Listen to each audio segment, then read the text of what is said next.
Welcome to Thursday Book Club. I'm coming to you from Gadigal land of the Eora Nation, and I pay my respects to elders past and present.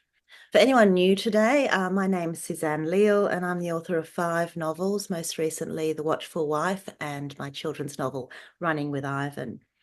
As many of you here tonight will know, we've been going a long time now. We started during COVID when unfortunately, my release date for my book, The Deceptions, was the 1st of April 2020, which may ring a bell for many of you as the first day the whole nation went into lockdown, including bookshops.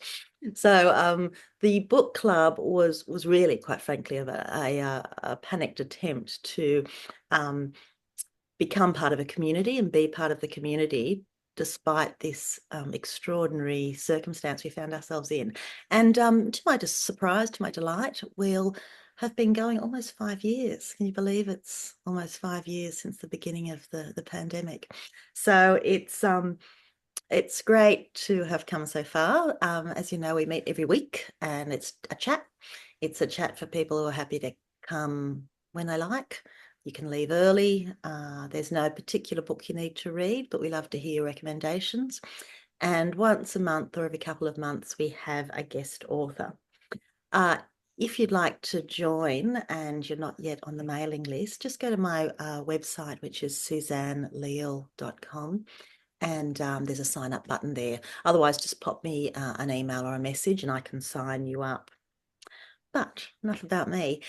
Today we're here to meet Liz Foster, who's the author of a book with the most fantastic title, as you can see just behind Liz, which is The Good Woman's Guide to Making Better Choices. Welcome to you, Liz.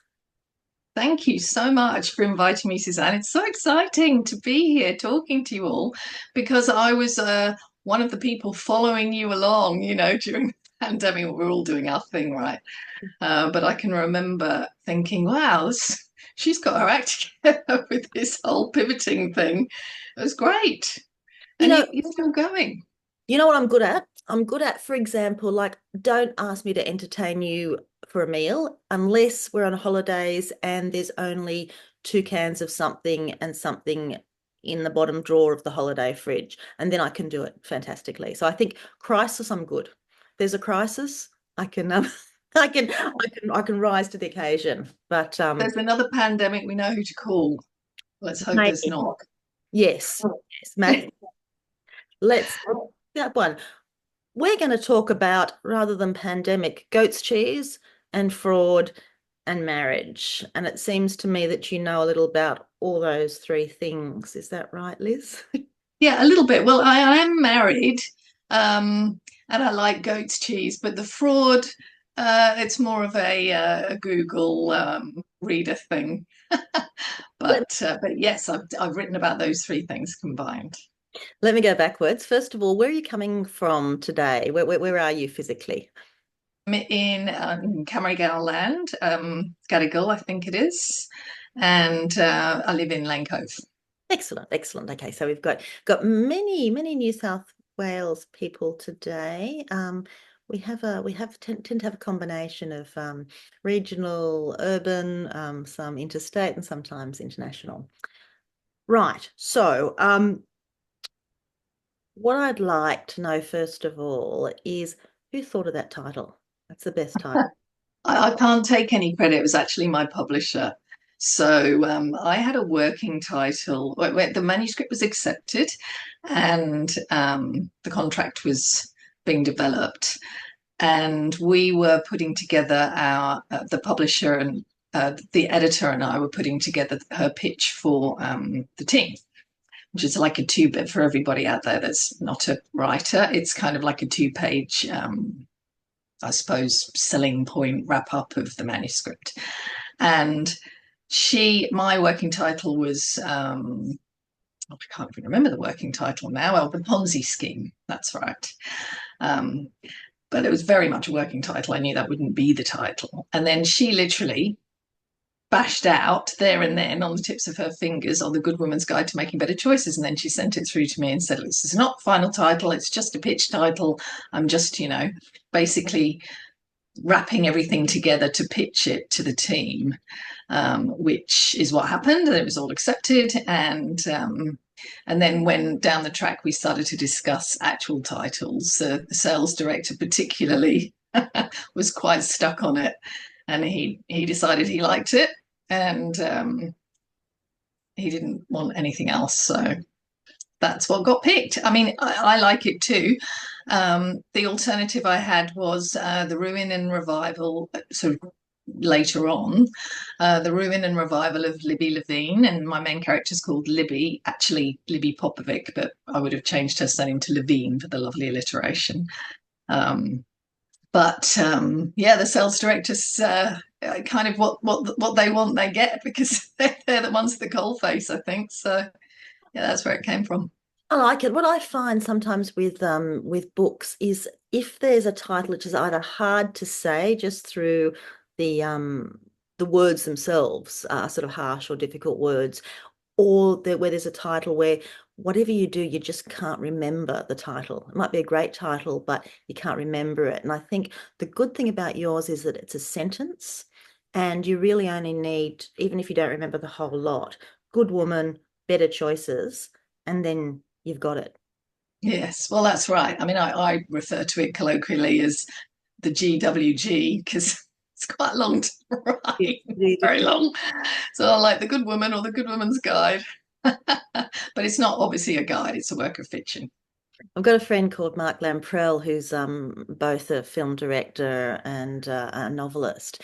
And one of his novels is The Lover's Guide to Rome, which is a beautiful. Ooh. And I think what it does is it makes you want to pick up. I mean, a guide is something to direct you, it doesn't necessarily tell you what to do. And I think at this time where I think people are looking for a bit of comfort, that's to be found in your title as well as in Mark's, I think. Would you agree? Well, I'm glad you got that because um, I suppose I was a little concerned that maybe guide might be taken literally and people might think it was actually a guide. But if you think about what else it could be called, the Good Woman's journey to making better choices, it doesn't really work, does it? And I think the alliteration with the good and the guide Mm. is what makes it come together. And then there's other similar books in the genre, like The Hit Woman's Guide to Yes. Murder, I think, is out at the moment with the same publisher that I have actually, and Good Girl's Guide to Murder. They're all doing dreadful things, Mm. murdering people. There's no murder in my book, but there's definitely a lot of making better choices. So, you're newly published, but not new to the world of communications and marketing. So you wouldn't be new to the idea of having an elevator pitch or being able to quickly get across to an audience who might not know you what you're selling, or at least what you've done and who you are. So I'm asking you, Liz, no pressure, is what's your elevator pitch for the Good Woman's Guide to Making Better Choices? What's it about? So it's a story, well, in 3 words, I guess, a story of redemption, resilience, and rediscovery. And that's kind of the themes. And then the bigger picture is it's about Libby, who's married to Ludo, and he gets sent to jail for fraud, and she loses everything. Her family loses everything, and she has to find a way to make things work. She's got no money, no income, and does she stand by him? This is kind of one of the overriding questions which I've had so much fun talking to people about, because everyone's always got a different take on this. Like some of the book groups I've been in. So, oh, I definitely wouldn't. Oh, he'd be out the door. Oh, well, I'd stand by him. Everyone's got something different. Um, but yes, it's you're following the tale of Libby and cheering her on, I suppose, trying to hoping that she can come full circle and rescue the family, and lots of funny and eventful things happen along the way. So she returns to the family home, which is a goat farm in Beechworth, and a lot of the books set there. So I get that was a bit of a rambling elevator pitch, but I think everyone's probably got an idea of what the book's about now. Excellent. It's funny. So you take us Victoria, you take us New South Wales, and I was interested in the Beechworth connection. So just a very brief diversion. When I was pregnant with my fourth child and I was older with her, and my husband and I decided that we'd go down to Victoria. The boys were elsewhere for a week or so.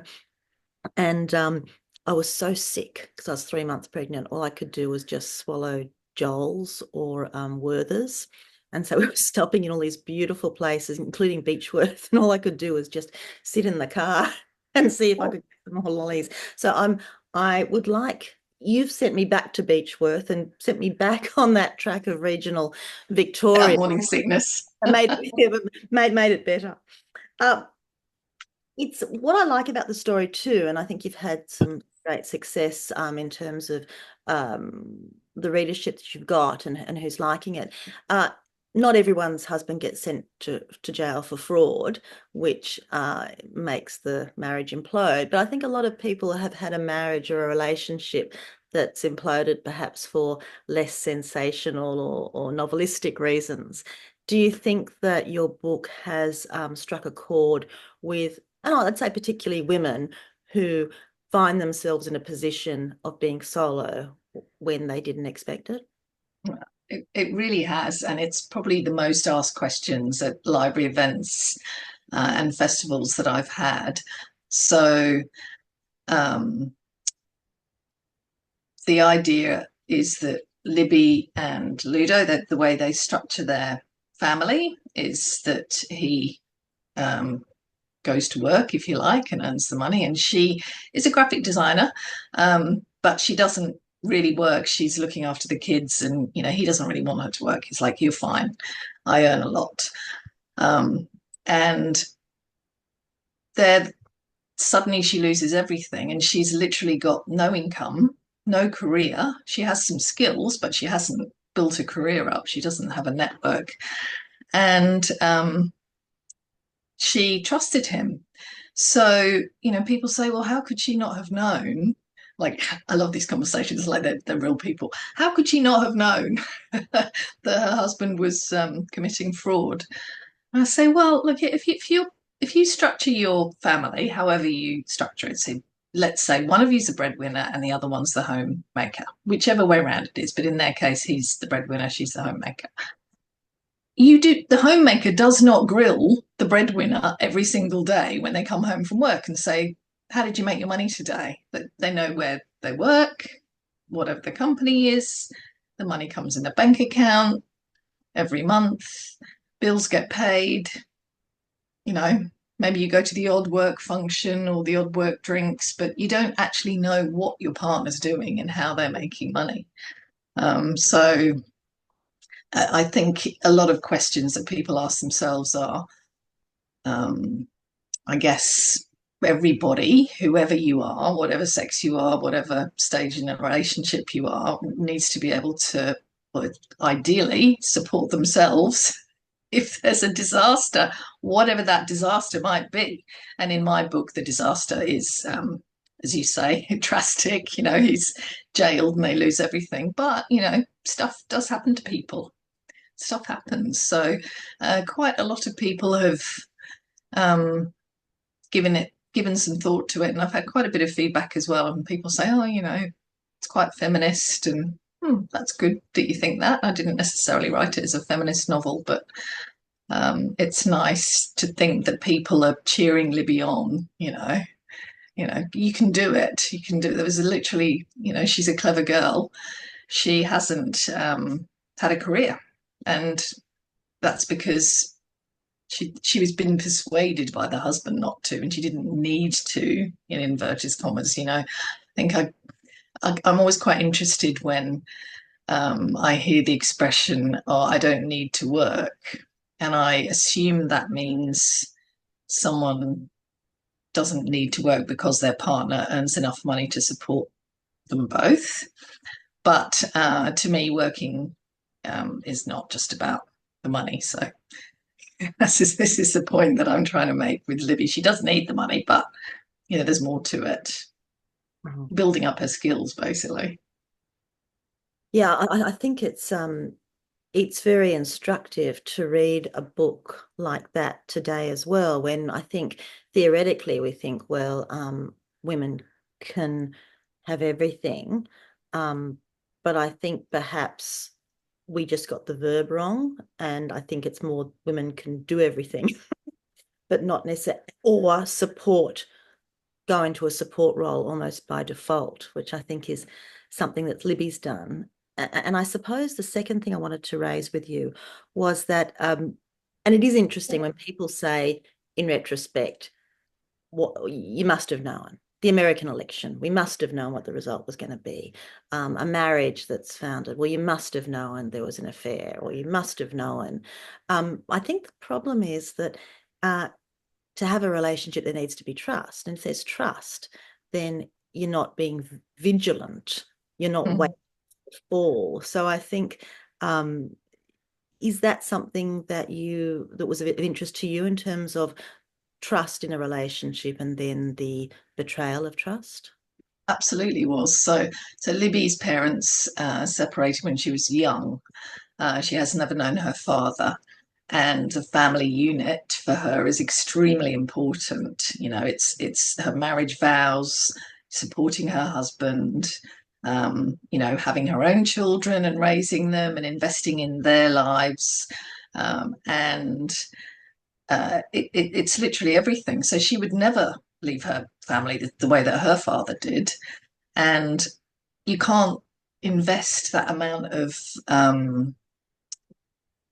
of energy into a family unit without the trust. You know, she believes her husband when he says, when he hands over some papers and says, oh, we're just setting up some, you know, complicated family trusts, can you just sign these few things? She signs them. Now, lots of us here watching and listening might think, oh, as if you'd do that. You wouldn't do that, you'd read them. But would you though, if you're sort of racing out and your husband says, oh, this is just to do with, you know, our shares and we've just got to put things in both our names and it's an annual thing and it's a blah de blah de blah. I'm obviously making this up, but you can see how easily that might happen because you trust them. And You're not sometimes sitting that, there reading the contract, you know, I that your think there's husband, you know. sometimes also that you read them and you don't really understand the context of them, and you say, just explain this to me, and they give you a an explanation, and you really have to take that on face value because you can't interrogate it. Well, that's exactly right. And you do take it on face value because you trust them. Like, you know, I trust my husband. Of course, I read things he makes me sign, but if it was a 50-page contract and it was some complex thing that I knew what the complexity was, but I didn't have time to read 50 pages, I probably would sign it. I shouldn't say that because he's actually watching at the moment, I think. So don't be giving me illegal contracts to sign, Johnny. So taking back to the macro level, which is, you know, the idea of marriages and trust and what happens when it falls in. But was there a specific inspiration that you had that gave you the idea for this book? There certainly was, and that's where the working title came from, the Ponzi scheme. So my inspo was the Melissa Caddick fraud. Does everyone remember that? It was only, well, I guess 4 years ago now. So it was peak pandemic. It was peak the timing you were just talking about, Suzanne, in terms of your book coming out. And that's pretty much when the Caddick stuff was happening. And, you know, everyone's doing their lockdown thing. And I became like slightly obsessed with true crime. Well, let's just, for those people who don't know or haven't or have forgotten about Melissa Caddick, do you want to give a quick summary as to what she was accused of, what happened or didn't happen to her? Yes, I shall. So she ran, she was a financier who ran an extremely involved Ponzi scheme, classic Ponzi scheme. And for anyone that doesn't know what a Ponzi scheme is, it's where people are investing money, you're taking that money, and then new investors are being paid the dividends with the old investors' money. So it basically becomes a pyramid. So the scheme itself is not making any money. It's only getting money from everyone putting the money in. And what she did was she was married and she had a son, and she made millions, and we're talking 50 or 60 million dollars from her family and friends. Let me just say that again, from her family and friends. So she wasn't Bernie Madoff, is it? She Yeah. wasn't the massive tech scale, that's the world's biggest Ponzi scheme. But she was basically manipulating people's trust. Like she was taking the money on trust, and you know when you get things through your feed and it says such and such likes the blah blah pens, your friend likes this, your colleague likes this, and that's layering in these extra layers of trust where you think, oh, okay, if Bill likes it, then it must be all right. So that was what she traded off. So she basically would go to friends' parties, she worked the room, and everybody was getting amazing dividends, like 10-15% dividends every single year. So they were all like, oh yeah, she's fantastic. And she had no shame. She took money from her brother, her parents, her best friend, her best friend's parents. The best friend is in this podcast that I was listening to, and just fully giving very detailed interviews talking about what happened, and basically saying, Melissa would ring up and we would be chatting. This is her best friend from school days. And Melissa would say, oh, what are you up to at the weekend? And this friend would say, oh, I'm having actually mum and dad's 50th anniversary. We're having a family do. And then Melissa would go, what do you mean you're having a family do? And I'm not invited. I'm family. I'm just like family. And then the friend would think, oh, that's nice. She thinks she's family. And then Caddick would turn up and work the room. So it's just quite extraordinary. So what she did was, it was almost quite simple in a way. She was basically taking ComSec statements, which is the Commonwealth Bank personal investment program. Anybody can buy shares through that. She was basically copying the template and then putting fake account numbers at the top, and that's what she emailed to everybody every month. Look how much money you're making, whilst she's living in Dover Heights and flying the world on private jets and living the high life, basically. So it's just so dreadful. So yes, the ripping off part, but also the lack of trust. And that's where I got the idea, because obviously I changed the role. So it was male, female, but it didn't really matter. It was the same thing. And I wanted this really clear sense of, God, how would you react if that was your partner who'd done that? So someone that you love and trust and you're married, and then all this stuff goes down, obviously dreadful. They get sent to jail, but do you stand by them? Do you stand by them? The kids are still at school. He knows he's done the wrong thing. He's apologized. He's in jail. He's doing his time. Do you stand by him? So that's been an interesting question to ask. Get lots of answers on that. It never gets dull, does it? Because there's always a question to ask of a new situation and a different circumstance. That's right. This is your debut novel. Was it a walk in the park to get it published? Was it easy as? Ooh, who has a walk in the park? Tell me one person who's had a walk in the park. Surely nobody. It's on notice. I'll let you know if I can. No, so it's the second novel I've ever written. My first novel is in my metaphorical top drawer, and I've worked on it a lot. But now I go back to it, I can see it's just full of lovely stuff that I really enjoyed writing when I just was beginning to write. And I'd think, oh, I'll have a chapter on this, this is fun. And then, oh, I'll include someone here, oh, that can be a subplot. I go back to it now and think, oh yeah, no, that doesn't really work. So when I started to write this was very much a lockdown project, like I said, but I felt like I was better at it. I could see it better. I could see the tension and the structure, I suppose, better as I was writing it, which I couldn't do the first time, so I didn't know what I was doing really. And when it was complete, I think I did one pitch to the literary speed dating, and I got some interest, but it didn't go any further. And then I don't think I pitched it again. I just thought, I went off to a writers' conference and started to moan. I think I was having a moan that day, going, oh, how'd you get published? Blah, blah, blah. Everyone else is published. And there was an agent there, and someone said, oh, you should meet Fee. So I did. She said, send it to me. Okay. So I sent it to her. And then 3 months later, she rang and she said, I haven't finished it yet, but I absolutely love it. And I want to take you on. So, great. Wonderful. I was so excited. And then within a month, I was signed by a firm. So it was slightly right place at the right time, because when she pitched them, they had a slot for exactly this kind of book. So what happens with book launches, it's a little bit like the judges on The Voice. They want the rock star and the pop singer and the classical. They're not going to have 4 classical singers. So a publisher's not going to have all uplit or all literary. I mean, okay, they might favour those things in lists, but they do like to mix things up. So the slot that they had was basically for a book exactly like mine.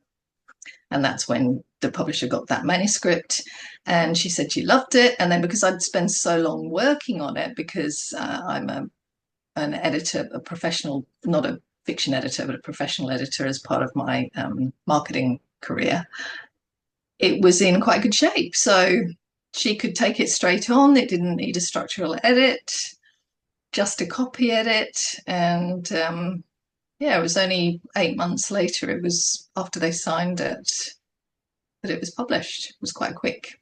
Very quick, isn't it? So it must have just been all systems go. Mm. And what was the month that was published? In January this year. Gosh, so it's been a well, yes, it seems to have been out for longer, but it's almost the end of the year, so it's almost a year. Do you have anything planned next? Is there more writing? Yeah, so I'm writing literally as we speak. I've got the final edits of my third book, if you like, well, just third manuscript, but hopefully second novel. Working title Trials and Tribulations. And I've come to realize that I seem to be semi-obsessed with law and court cases.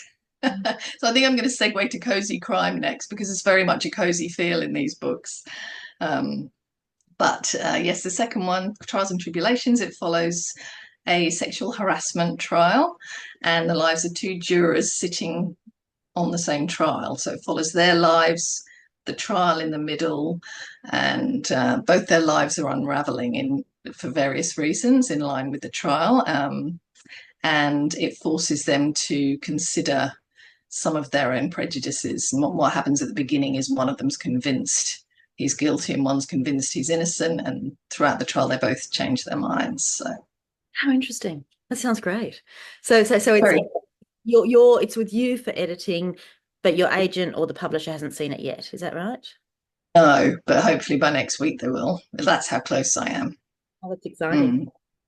You've got some book recommendations for us. Do you get time to read as well as writing? And when you're writing, do you read, or how does it work for you? I do. I listen to audiobooks a lot. I don't know if you guys ever do. I know it's not for everybody, because some people don't like things in their ears and you get distracted and whatnot, but they have their place, if you're just walking the dog. And if you haven't ever tried listening to an audiobook, I recommend just downloading your local library app, which mine is BorrowBox, or there's Libby, and they're all free audiobooks. So just treat it just like a library, browse the genres, if you fancy crime, if you fancy comedy. So I do listen.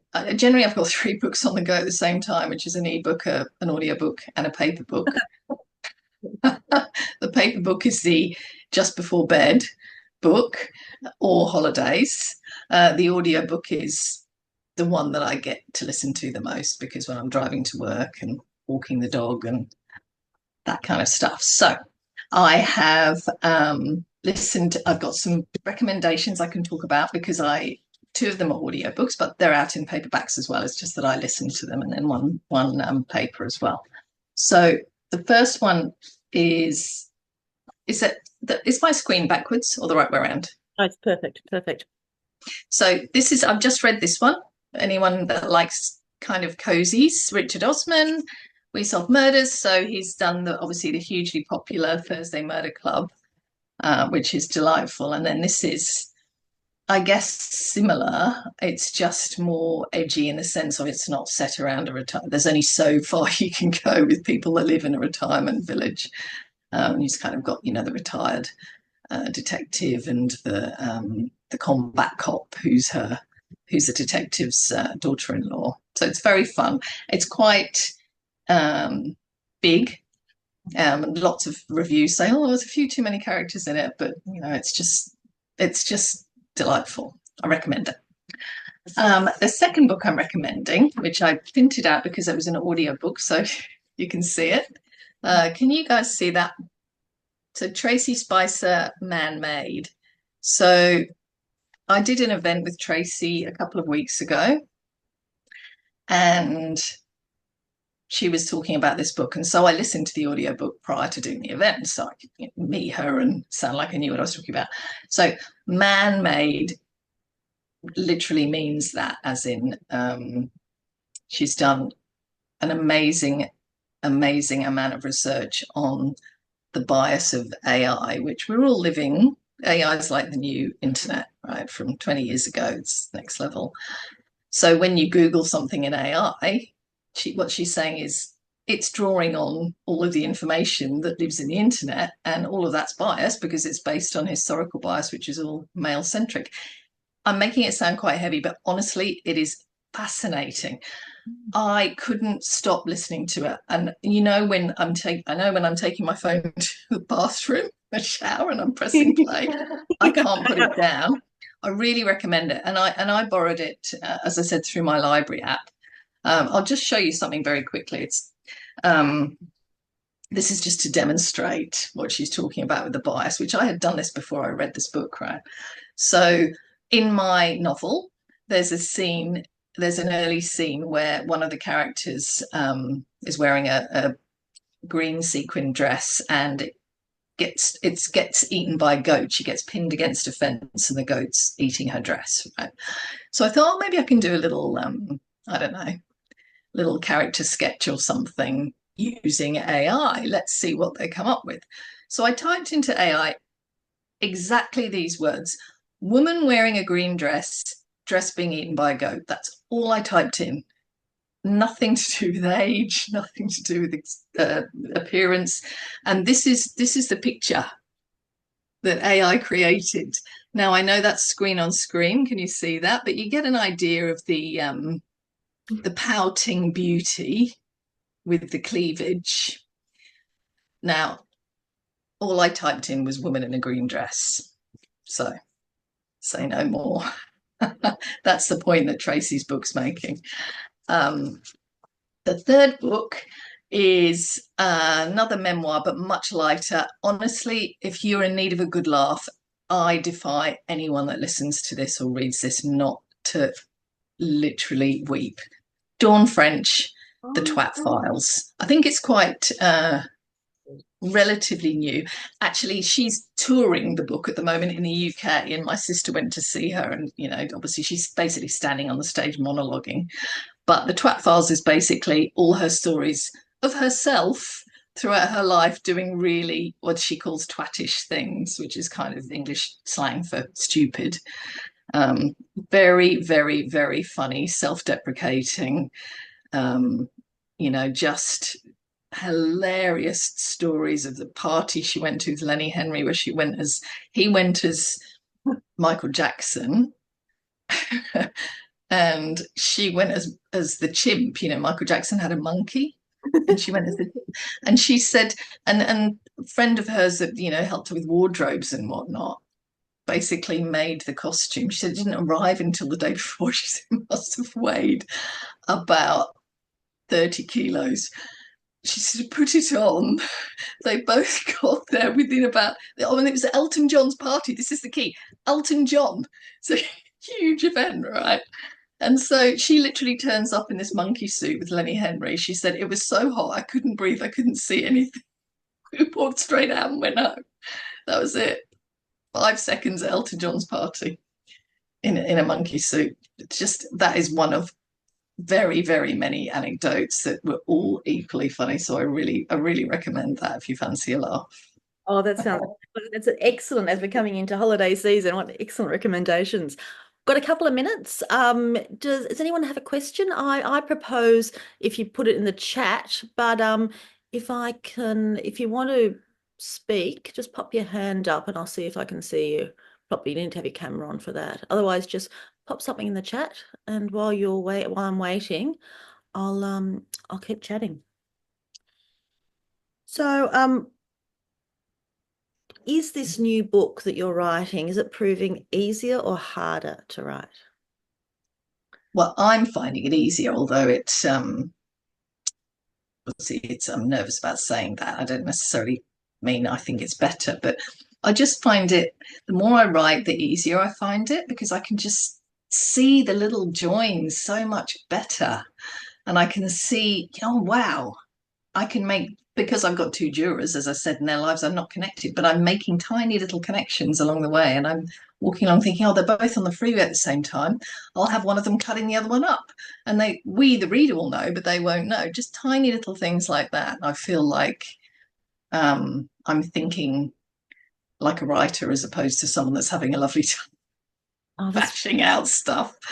that probably leads to the question from Katrina Davis. Now, for those of you who don't know Katrina supplies the terrific reviews that I have in the newsletter, which are always clever, a bit about out of left field. And to our delight, Katrina is now our resident bookseller because she's working in Kiama as a bookseller. So Katrina's question to you is, what's your writing schedule, first one, and how do you mix writing with all of life's other demands? So when I'm working on a novel, which I am at the moment, very final stages, but still, my routine is on Mondays and Thursdays. I go to the gym first thing. This is not nearly as impressive as it sounds because the PT stands over me and makes me do stuff I wouldn't normally do. And then I go to the library. I literally lug all my gear, clothes, laptop, because I'm already out and then it makes me. So I'm there all day long on Mondays and Thursdays. And Tuesdays and Wednesdays, I am at work. I still have a day job and I'm a general manager of communications in a nursing home. So I can't do any writing on those days. And then Friday, Saturday, Sunday, I fit it in as much as I can. If I'm really on a deadline, even if it's self-imposed, which my deadlines are usually, I just make myself go to the library because I'm so distracted at home. Half my family are here, and we'll just he's old and he just looks at you when you go downstairs and you feel terrible and it's just like I need to leave the house. So yes, that's my routine most of the time. When I'm starting a new book and I'm drafting and literally the page is blank, my targets are word count. So I'll really try and do at least 1,000 words a day. Obviously, editing's different. So basically, you're at the gym, you finish the gym, you don't go back home, you just move on to the library, you find a desk, you have a room in the library. How does it work? Well, glad you asked. Obviously, now the HSC is all cleared out of the way. I mean, how inconvenient was that, taking up all that space? But I do like to sit next to the window facing the school. Look, you just sit where there's a space, to be honest. But I've got my favourite spots, and that's the window spot facing the school, basically. And what I do, which is super cheeky, is when I see my novel on the shelf, I pop it on new releases. I'll tell you what, it's always gone by the next day. So it's still a new release, technically. It was only released this year. Now we have more questions. A question from one of our writer members, Sarah Clutton, whose books Good Little Liars and A Daughter's Promise. And Sarah's been having some great success this year with her work. And her question to you is, what has been the most amazing and surprising thing about your journey? for me, it's making a difference in people's lives. I know that sounds like a motherhood statement, but I'm talking about a one-on-one. So a reader will contact me, and like a lady that's in my choir actually, and she bought my book quite soon after it's released, and she sent me an email, and it said, "Dear Liz, I've just finished your book. I absolutely loved it, and I wanted to tell you how much it meant to me because I've had a very difficult few years. I haven't been able to read for a long time, and I haven't been able to find joy in many things. And I really felt like I rediscovered the love of reading by reading your book. So thank you." Oh, Oh, yeah, that's that's just delightful. You're just something I made up. Do you know what I mean? And I, not that exact story, but I've had a reasonable amount of people reach out and say similar things. Gosh, that really was a wonderful lightness in my life, which is currently going through dark times. Obviously, you don't have to be going through dark times to enjoy a book, but for me, that's the most rewarding thing. I think, so, these people, that was a lady I knew, but other people who said something similar in Queensland or the UK, people I do not know. And I think, gosh, that's just so special to think that you've created something that exists in the world, and that someone on the other side of the world who you'll never meet has read. yeah. That's amazing. The last, it's not really a question, it's more a thank you. It's from Rachel Lee, and Rachel Lee is also a writer, and she lives with lupus, and so she's written a book called Lupus, which stands for, well, she's made it stand for Lift Up, Persevere, Use Strength. Rachel's a teacher by trade as well, and she's a great asset to our group. And Rachel says, congratulations on your wonderful debut, Liz. I really enjoyed it. Thanks for speaking with us today. And Oh, I'm going to echo Rachel's sentiments and say thank you very much, Liz. Thanks to everybody who attended today, and we'll look forward to the next book. thank you. Thanks so much for inviting me. It was wonderful and lovely to e-meet you all. If you want to stay in touch, I've got a little newsletter, so just pop on my website and you can sign up. You'll just get fun stuff. And it's once every 2 months, I think. Is that right? And it's yeah, interesting. And you're a marketing communications woman, so it's a good read. So have a good hot day tomorrow, and I'll see you next week. See you later. Goodbye, Bye, everybody. guys. Thanks for having me.